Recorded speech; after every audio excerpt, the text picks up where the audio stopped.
Аял заты, сен азыр жүдөп турсаң да, өзүң жакпай турсаң да, ооруп турсаң да, сени бирөө курдосо да, көңүлүңдү оорутса дагы бриллиант экениңди, асыл экениңди унутпа.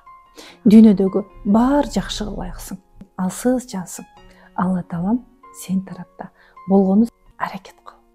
Аял болуп жашоону үйрөн. Ден соолугуңду кара. Оорукчан эненин баласы эч убакта өзүн бактылуу сезбейт.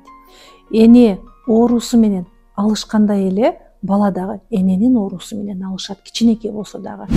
Бала кандайча эненин оорусу менен алышат? Коркот апасын жоготуп алуудан. Бардыгына чыдайт, ыңгайлуу болуп калат. Ичинен сызып чоңоет.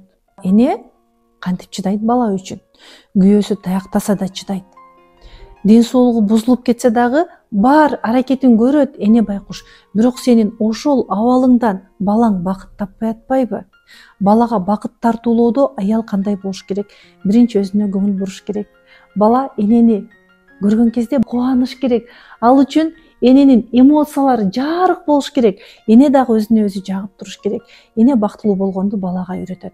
Өзүңүз бактылуу болгонду үйрөнүңүз. Эгер балдарым бактылуу болсун десеңиз, спорт менен машыгыңыз, интим гимнастика жасаңыз, аял ким экенин үйрөнүңүз, эркек ким экенин үйрөнүңүз.